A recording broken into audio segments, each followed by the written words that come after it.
years of excellence. Sun International Institute of Tourism and Management. And ప్రతిఘటన cinema topic వచ్చింది కాబట్టి అంటే ఇది మీకు సంబంధం లేని ప్రశ్న, కానీ మీరు చార్మి గారిని దగ్గర నుంచి చూశారు. ఆమెని అంటే చార్మీలో అందమని కానీ ఆమె బాగుంటుందని స్క్రీన్ మీద చూపించడం కానీ చాలామంది చేస్తే ఆమె యాక్టింగ్ సైడ్ మీరు చూపించారు. సో చార్మి గారు అలా కెరీర్ వెళ్తున్నప్పుడు అకస్మాత్తుగా ఆమె కెరీర్ ఆగిపోయి ఒక నిర్మాతగా టర్న్ తీసుకొని ఈ రోజున ఆమె కష్టపడుతుంది, కానీ ఒక సైడ్ నుంచి నిందలు మోయడం కానీ. సో చార్మి గారి కెరీర్ ఇలా అవ్వడానికి మీరు దగ్గర నుంచి చూసిన మనిషి కాబట్టి ఎందువల్ల అయిందంటారు? కెరీర్ అని ఇంకా నేను అనుకుంటే ఆమె అంతకుముందు సక్సెస్ఫుల్ హీరోయినే. అవును. తర్వాత మన సినిమా చేసింది ఆమె బాగా నమ్మకం ఉంటుంది. తర్వాత పూరి గారి సినిమా ఏదో చేసింది, పేరు గుర్తులేదు, జ్యోతిలక్ష్మి. అది కూడా ఆమె అద్భుతమైన పెర్ఫార్మెన్స్ చేసింది, మంచి కథ. 2 సినిమాల్లోనే ఆమె ఎక్సలెంట్ పెర్ఫార్మెన్స్ ఇచ్చింది. ప్రాబ్లం చిరాకేసి ఉంటుంది, వీళ్ళు మంచి సినిమాలు చూడరు, మంచి పెర్ఫార్మెన్స్ చూడరు, వీళ్ళకి అనవసరం మనం చేయటం అని ఆమె రూట్ మార్చుకుని ఉంటుంది. మార్చుకుని ప్రొడ్యూసర్ అయింది. సరే ఈ ఇండస్ట్రీలో 100 మంది 100 అంటారు. ఆమె చేసుకుంటానే పోతుంది, పట్టించుకోవట్లేదు కదా, తన కష్టం తను పడుతూనే అంతే కదా. పడిని అయిపోయింది, మనం దాని గురించి కామెంట్ చేయటం ఎందుకు. ఆమె she is doing good.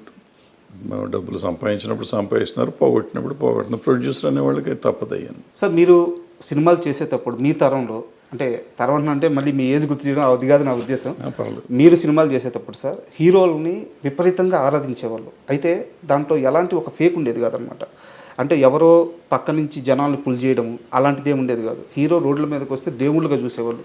Krishna గారిని కానీ, ఎన్టీఆర్ గారు కానీ, ఏఎన్ఆర్ గారు కానీ, వాళ్ళందరినీ కూడా నిజంగా దేవుళ్ళలాగే చూశారు. అదంతా చాలా రియలిస్టిక్గా, చాలా రియాలిటీగా జరిగిన సందర్భం అది. బట్ ఈరోజు ఇండస్ట్రీలో పరిస్థితి చూస్తే యూట్యూబ్లో పాటలకి వ్యూస్ కొంటున్నామని చెప్పి నిర్మాత చెప్తున్నారు, ట్రైలర్ వ్యూస్ కొంటున్నామని చెప్పి నిర్మాత చెప్తున్నాడు. సో జనాల్ని పుల్ చేస్తున్నారు. అంటే హీరోని ఒక బ్రహ్మపదార్థంగా పెట్టి చుట్టూ హీరోని లేపడానికి మళ్ళీ వీళ్ళే ఎదురు డబ్బులు పెడుతూ ఆఖరికి బుక్ మై షోలో రేటింగ్ కూడా డబ్బులు పెడుతున్నారు. సో నిర్మాతలే ఇంత ఖర్చు చేసి నిర్మాతలే హీరోని లేపుతున్నారు. ఈ రోజున ఉండే హీరోల రియల్ క్రేజ్ రియలేనా అంటే ఏం చెప్తారు? అంటే మరి రియల్ క్రేజే కదా, చచ్చిపోతామంటున్నారు అక్కడ.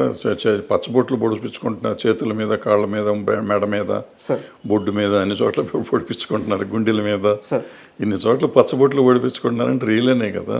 మరి నిర్మాతలకు ఎందుకు సార్ ఇన్ని కష్టాలు?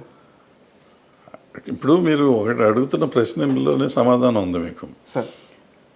ఆ రోజునైనా ఈ రోజునైనా, ఆ రోజున అట్లీస్ట్ మార్నింగ్ షోకి వచ్చేవారు ఫ్యాన్స్ అంతా.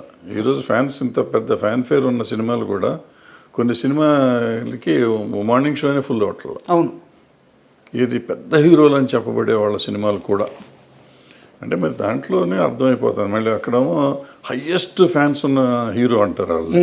మరి ఆ హీరో సినిమా మార్నింగ్ షోనే ఫుల్ అవ్వాలిగా. సోషల్ మీడియాలో ఒక్కొక్కరు హ్యాండిల్ చూస్తే కొన్ని మిలియన్స్ సినిమాలు మార్నింగ్ షో ఫుల్ అవ్వట్లేదు. మరి ఆ పరిస్థితి ఏమొస్తుంది ఏం చెప్పలేము. ఇప్పుడు ఏమైపోయింది, సోషల్ మీడియా అయిపోయింది. ఎక్కువ మంది ఈ సోషల్ దాంట్లో పేర్లు పెట్టుకుని వాళ్ళ వ్యూస్, యూట్యూబ్ కోసం వచ్చేవాళ్ళు కొంతమంది, టీవీలో కనపడటం కోసం వచ్చేవాళ్ళు కొంతమంది, వీళ్ళంతా ఫ్యాన్స్ అయిపోయారు.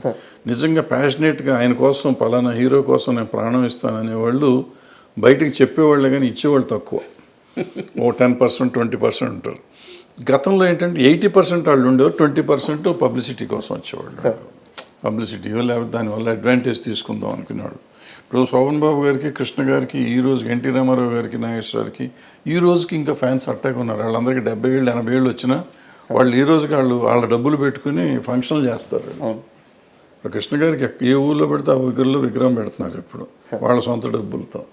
శోభన్ బాబు గారికి ప్రతి సంవత్సరం ఆయన బర్త్డే రోజు జనవరి 30వ తారీఖు, జూన్ 30వ తారీఖు అనుకుంటప్పుడు వాళ్ళు రెగ్యులర్గా ఏదో ఇది చేస్తూ ఉంటారు, ఫంక్షన్లు చేస్తారు, లక్షలు ఖర్చు పెట్టి. సో మరి ఏం చెప్తాం అంటే వాళ్ళకి అంత అభిమానం ఉంది, ఇప్పుడు కూడా వాళ్ళు చేసుకుంటున్నారు. సో ఇవన్నీ ఏంటంటే అభిమానం. మరి ఇప్పుడు ఉన్నవాళ్ళు మరి మార్నింగ్ షో రావట్లేదు జనం. అంటే వాళ్ళు 300-400 రూపాయలు ఖర్చు పెడతారు. ఇప్పుడు ఉన్న 10 మంది 20 మంది లక్షలు ఖర్చు పెట్టి చేస్తున్నారు సార్. తేడా. అండ్ మీ మీద నాకు ఒక కంప్లైంట్ ఉంది సార్. ఆ కంప్లైంట్ అంటే అది నాది కరెక్టేనా, లేదు నువ్వు తప్పుగా అర్థం చేసుకున్నావు రాజా అంటారా? నేను అడుగుతాను, మీరు చెప్పండి దానికి. దాసరి నారాయణరావు గారు సార్ ఇండస్ట్రీకి పెద్ద దిక్కు. ఆయన పరిష్కరించిన సమస్యలు కానీ, ఆయన ఆదరించినటువంటి మనుషులు కానీ, సో అంటే పరిశ్రమలు ఎవరికి ఏ కష్టం వచ్చినా దాసర్ గారు ఉన్నారు, ఆయన కాంపౌండ్లోకి అడుగు పెడితే ఆ సమస్య పరిష్కారం అవుద్ది అని చెప్పి ఒక నమ్మకం ఉండేది.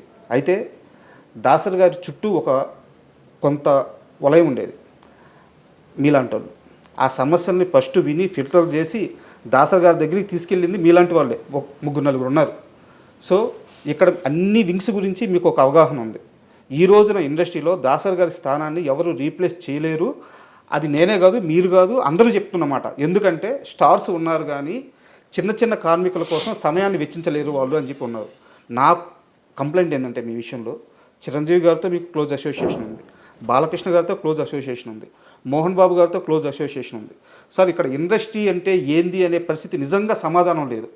ఇండస్ట్రీ అంటే ఎవరంటే చెప్పే సమాధానం లేదు. ఈరోజు మీకు అన్నిటి మీద అవగాహన ఉండి వీళ్ళందరితో ఒక పరిచయం ఉండి మీరు ఎందుకు వీళ్ళ ముగ్గురులో ఎవరో ఒకరు పక్కన చేరి మనం చూసుకుందాం, నేను చూసుకుంటాను, మీ స్టార్ పవర్ అండగా ఉంటే నేను ఫీల్డ్ వర్క్లో నేను చూసుకుంటానని చెప్పేసి అన్ని విషయాల మీద అవగాహన ఉన్న మీరెందుకు కామ్ అయిపోయారు సార్? ఇది సర్వీస్ చేయటానికి ఎఫోర్డబిలిటీ ఉండాలి సార్.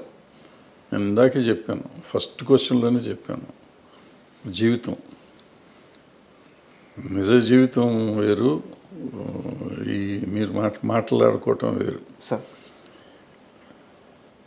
ఇప్పుడు మీరు నలుగురికి నేను అవైలబుల్గా ఉండాలి, సార్. 100 మందికి అవైలబుల్గా ఉండాలి. సార్. దాసనారాయణరావు గారి ఇంట్లో రోజు ఒక 100-200 కాఫీలు టీలు పెట్టేవారు. ఒక 30-40 మంది భోంచేసేవారు రోజు, 2 పూట్ల. సాయంత్రం టిఫిన్లో ఒక 40-50 మంది తినేవారు.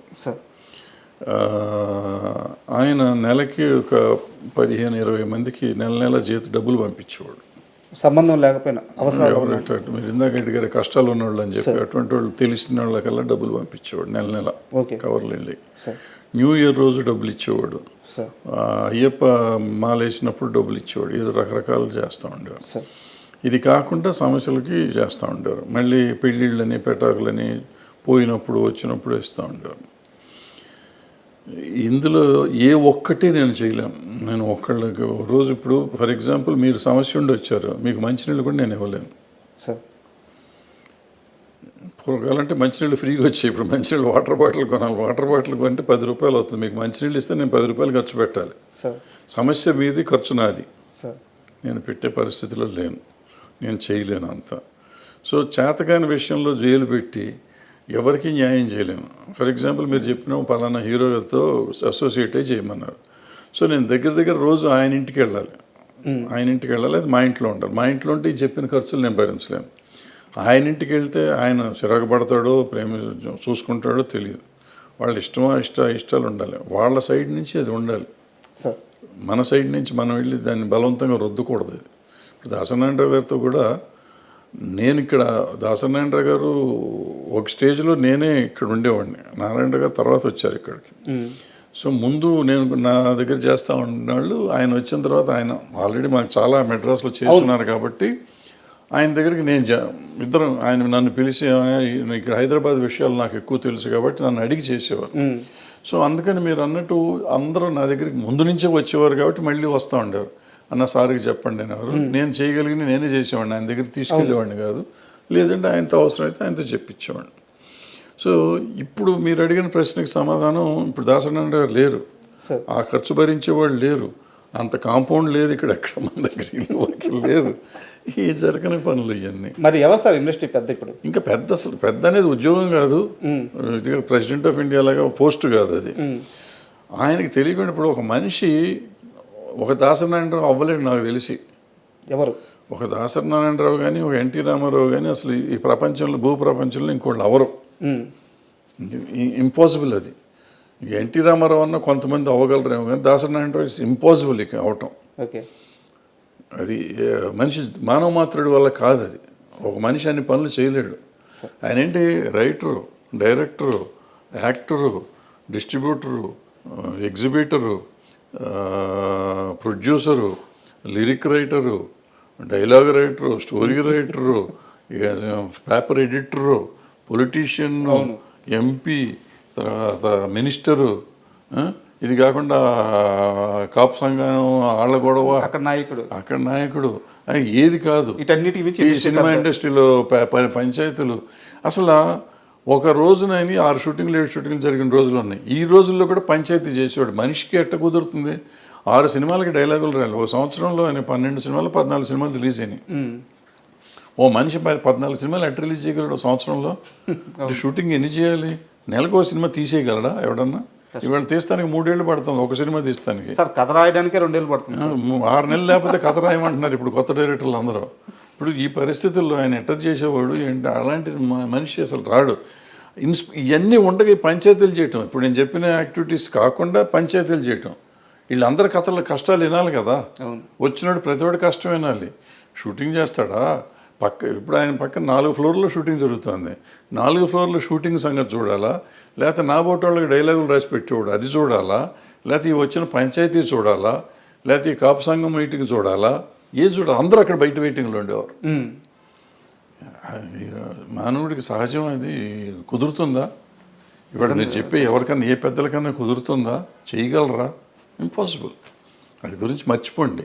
సో ఆ పెద్ద అనేది లేదు, పోస్టు లేదు, ఏం లేదు.